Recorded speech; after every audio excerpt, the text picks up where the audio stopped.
Hi, it's Cheryl. Welcome to Home Rich Studio. Do you like to thrift? I do. I grew up going to garage sales and going to thrift stores and wallpaper stores, but that's a whole different topic. Anyway, I love thrifting and I have 3 ideas to share with you right now. Okay, this is my first piece.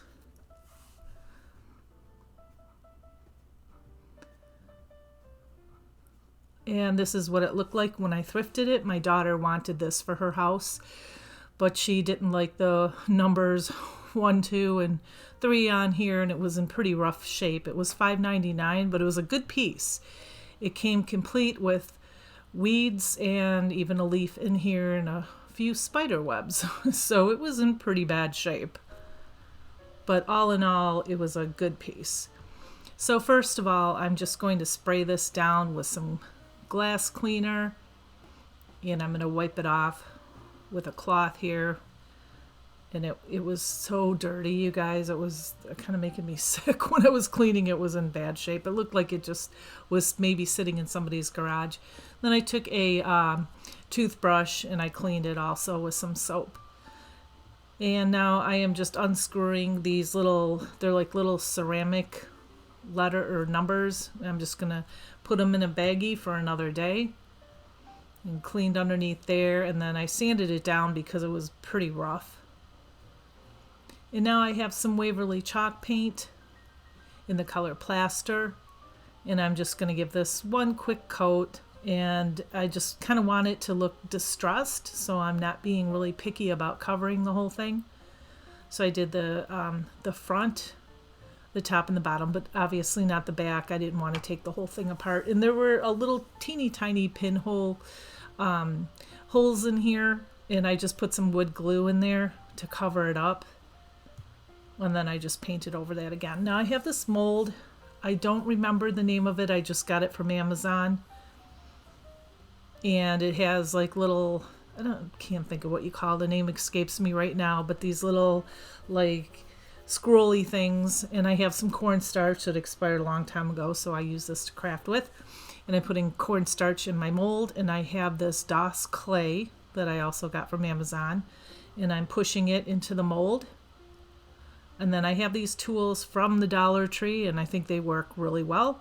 And I'm just removing the extra clay here. I'm going to make 2 of these. So I have one for both ends. And then right after you're done with it, you put it down and then you roll it back and it pops right out. Voila. Now I have some Titebond quick and thick glue, and you can also use wood glue.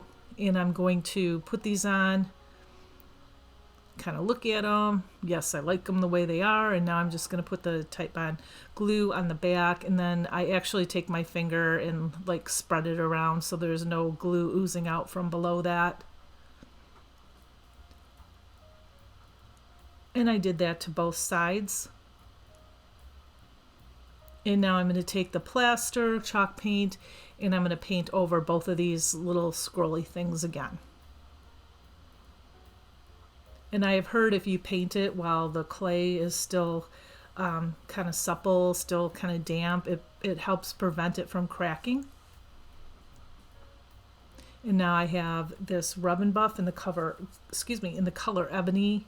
It's just black, and I just put it on my finger. I know it's sometimes hard to get this off your finger. I just feel like I have more control when I put this on my finger, and I can just spread it around. And I'm just touching the top of that.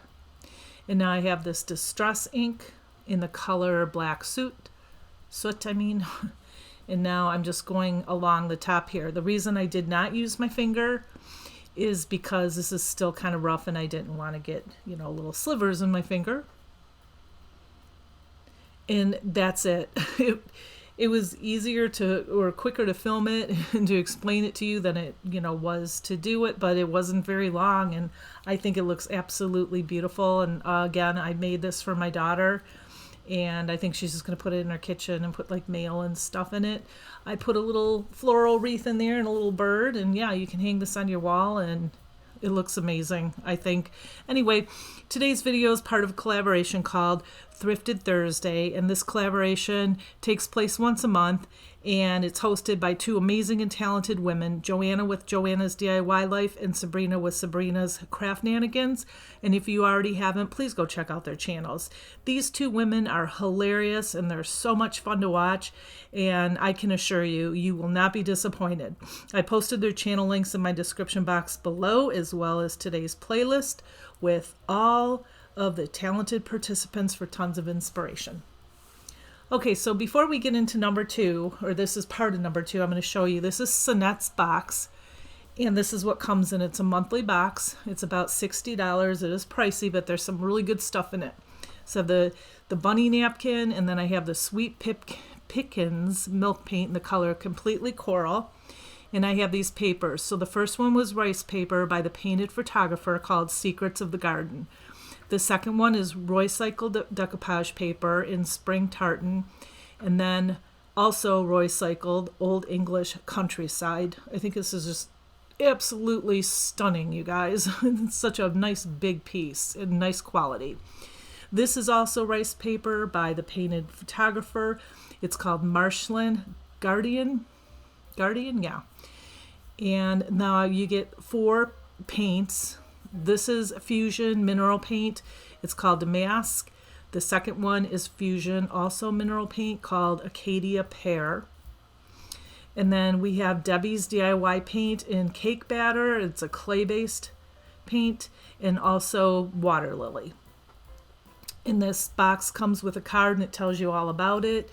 And also, this is some really cool, like, little shredded paper that you can use as all kinds of stuff. I have a bunch of it and I use it a lot. Anyway, the reason I explained it is because I'm going to use this on my second piece here. Now I thrifted this. It's a really nice light piece, but long and narrow. Nice tray. Was 99 cents. I thought that was a great deal. So I'm going to use this napkin that I got in the box, and I'm going to use the Sweet Pickins milk paint. Completely Coral is the name of it. So I painted this whole box except for the inside in the plaster chalk paint. And now I have the milk paint here. You mix equal parts. I made way too much, but equal parts. So I put 4 scoops of powder paint and then the 4 scoops of water. Way too much, but I had to put it in a jar so I can save it for another time. After that is all dry, I come in with some Crackle Medium. So I want to see the coral through the plaster that I'm going to put up on top of this. So I put the crackle on top of it. That's what it looks like. Let it dry completely. And now I take that plaster again, and I didn't have a lot left in my bottle. Make sure you have enough paint because you only want to put 1 coat. You want to start from the top to the bottom, get as much paint on there as you can to cover the piece, and don't go back over it because it starts crackling right away, and if you go back over it, you'll just paint over the crackle, and then you have to do the process all over again. But anyway, I did that. It's a little sparse because my paint was at the bottom of the barrel, but it worked out fine. And look at, I love this.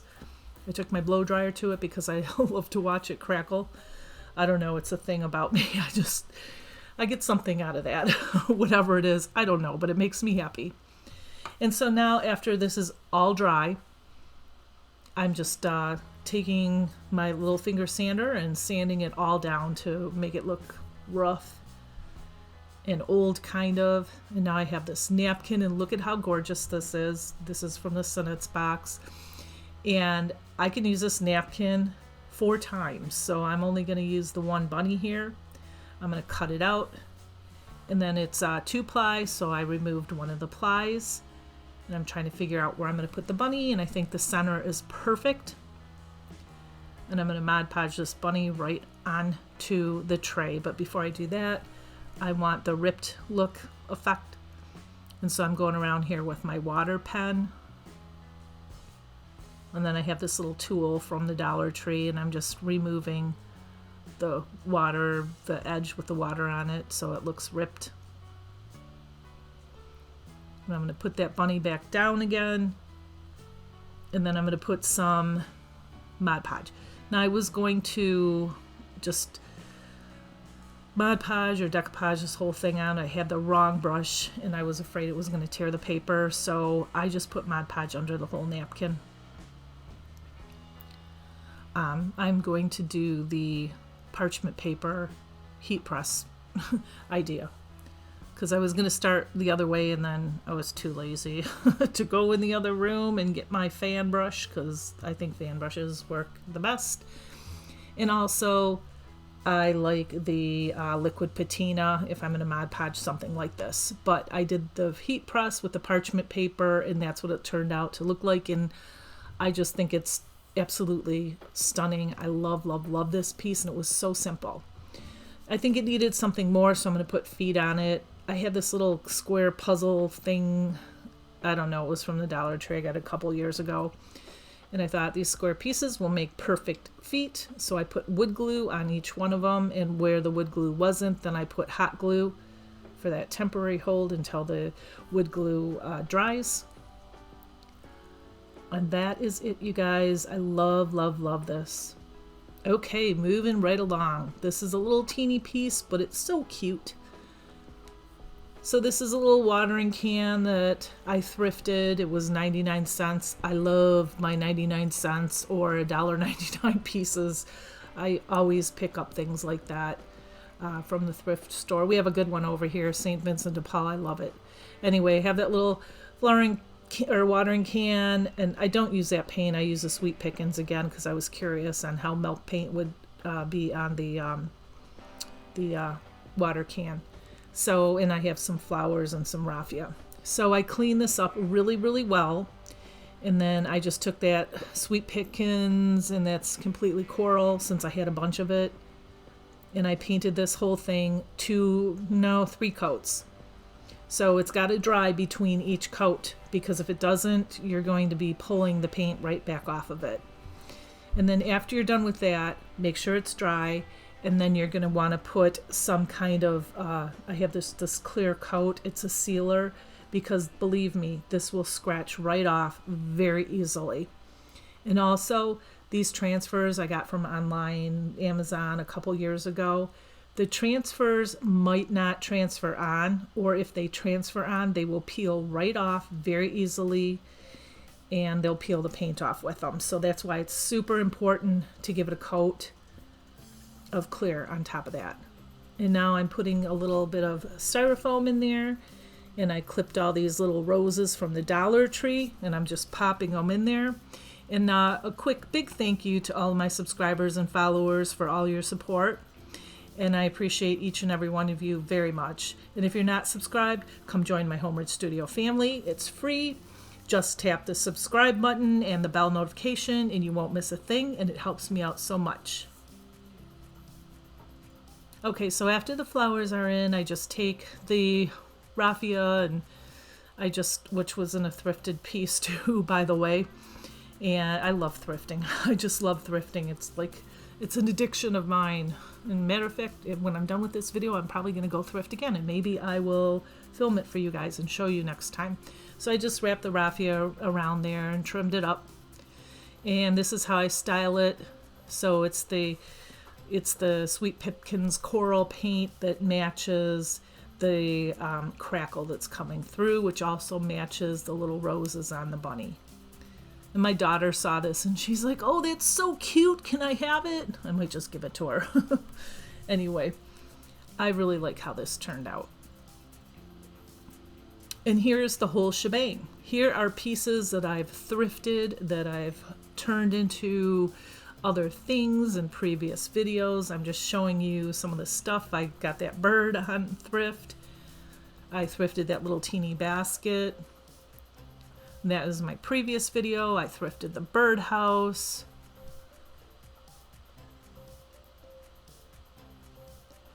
And if I'm not thrifting, I'm doing budget-friendly things and Dollar Tree ideas. And here's just a sample of some of the stuff I've done in my last few videos.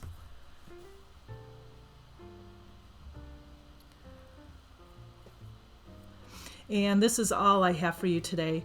Remember to check out the host channels and the playlist, and you know I'll be back real soon. And until then, you have a blessed week. Bye.